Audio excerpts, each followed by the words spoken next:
Have you ever just completely dismissed an idea, just brushed it off, only to realize later on that it was, well, revolutionary? That's pretty much exactly how the story of Bitcoin begins for so many people, including some of its biggest champions today. So we're not going to get bogged down in the technical weeds or the code. Instead, we're going to explore the origin story of an idea, that one moment of discovery that can spark a total obsession. And it all kicks off with a simple, almost comical dismissal. And that, right there, was the exact first reaction of author and technologist Andreas Antonopoulos, way back in mid-2011. And you know what? He wasn't alone. It's a really common, almost knee-jerk response to something so new and different. He saw it, thought, nerd money, wrote it off as some niche curiosity for programmers, and just moved on with his life. I think a lot of us can probably relate to that feeling. But of course, the story didn't end there. Not even close. So fast forward about 6 months, Bitcoin pops up on his radar again.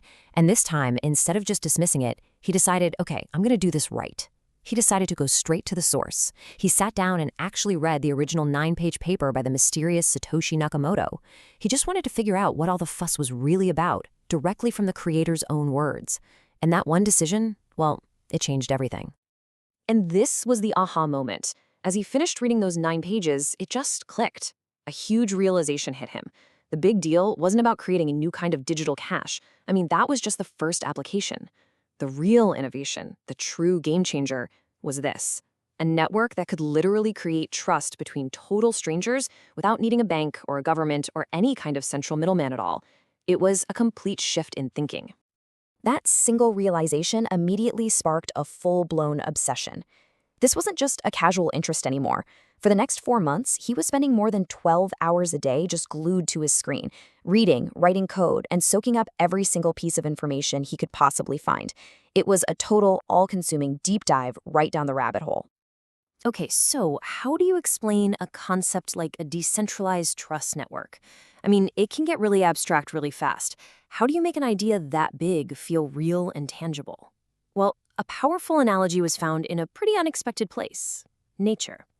Which brings us to the question about his book cover: why all the bugs? Let me introduce you to the leafcutter ant.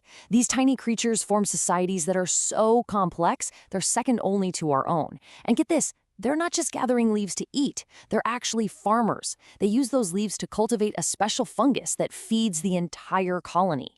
But here's the kicker. There's no ant-in-chief, no CEO, no central command center telling any of them what to do. All of this incredibly sophisticated, intelligent behavior just emerges from millions of individual ants following a few simple rules. And this is where the parallel to Bitcoin is just so perfect.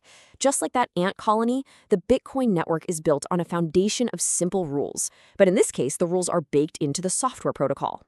There's no central bank or authority in charge, just like there's no queen ant bossing everyone around.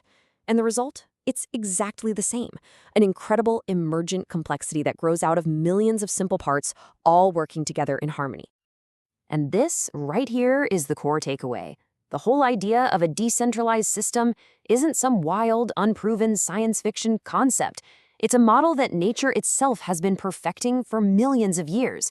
It's living proof that you can build systems that are incredibly resilient, complex, and sophisticated, all without needing a single point of control or a single point of failure. And that brings us all the way back to that initial spark of discovery. If the true invention of Bitcoin is this amazing new way to create trust without a middleman, then digital money is really just the tip of the iceberg. It's only the very first thing built on this new foundation. The really exciting part, the question that drove that initial obsession, is the one we're still grappling with today. What else can we build on a network of trust?